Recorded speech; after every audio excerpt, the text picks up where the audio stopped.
funerals, reincarnation, and my personal favorite, the Reaper career. What's up, Grim? I'm gonna head over to the land grabs real quick. Land grabs?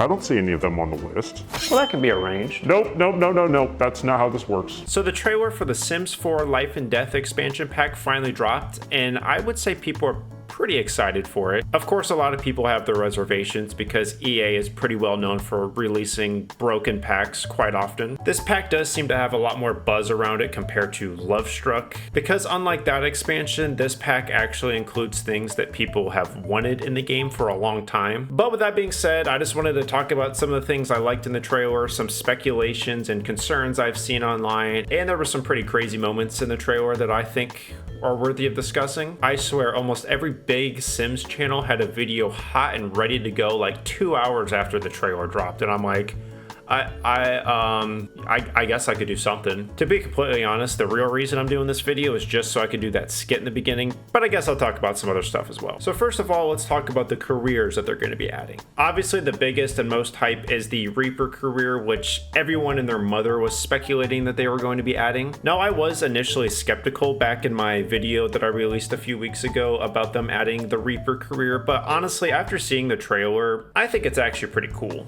Now, unfortunately, they didn't add my serial killer or hitman career that I joked about in my video a few weeks ago, but I guess if they're gonna allow you to be Death's right-hand man, then maybe you get to go around killing whoever you feel like killing. They're also adding the funeral director and mortician career, which could be pretty cool. I guess it really depends on how interactive these careers are. If you can't derail a funeral or botch the embalming of a sim, then who cares? And of course, they're finally adding funerals to the game, which I know a lot of people are concerned with, because if it's similar to what happened when they added weddings to the game, then that is going to be a completely broken feature in this game, but hopefully they've learned from their past. Now, I really haven't been around long enough to predict if they're going to release this fixed. I think almost every single pack they've ever released has launched broken, so I guess it's really up to you how much hopes you get up for this, but I guess we could probably anticipate them being a little broken.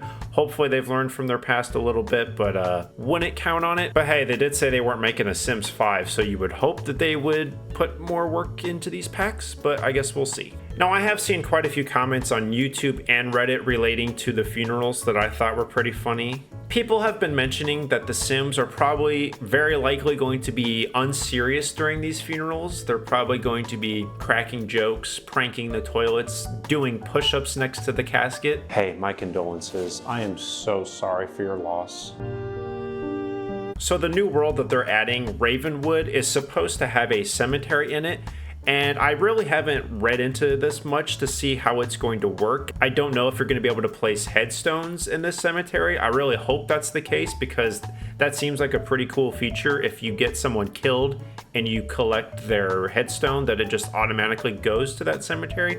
I really don't know. I haven't seen much on it, but I do think that'd be kind of a cool feature to have. Honestly, as a sick, demented person, I hope that they act stupid during the funerals, because, I mean, more than likely, if I'm at a funeral, it's someone that I killed in the game, so obviously I'm not going to be mourning them at the funeral. However, I do know there's a lot of people that take the Sims more serious than I do and would probably like to see the Sims be a little more respectable during the funerals, especially people that have like those super long family trees. Hopefully you can kind of gear the funerals into being serious if you want to, but I guess we'll wait and see. I probably wouldn't count on it, but who knows, maybe we'll be surprised. I need a drink, I'm not used to talking this much. Now, the last thing I wanted to talk about was the life part of the Life and Death pack, which of course is the reincarnation that they're adding. Now, of course, as the sick, demented person that I am, I was hoping that you'd be able to get people killed and then they would get reincarnated and you could just keep getting them killed over and over again. But unfortunately, I don't think that's going to be the case. It looks like you have to, what does that say? You have to complete the bucket list or unfinished business goals in order to be reborn. So unfortunately, it doesn't look like Joffrey is going to be able to be tortured in my basement for eternity, but it is still a pretty cool feature to be able to be reborn once you get your sim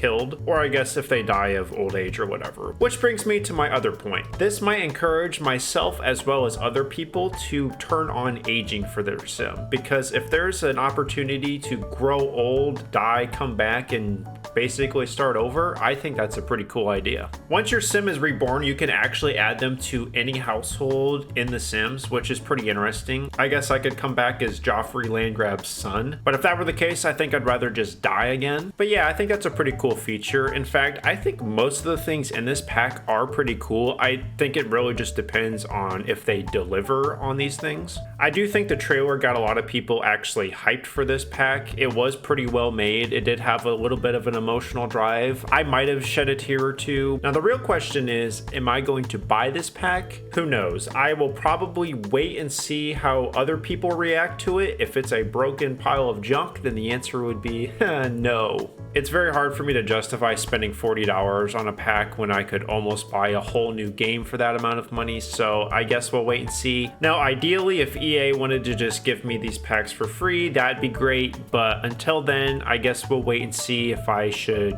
pay rent or buy the Sims packs. Also, one more thing, woohooing ghosts.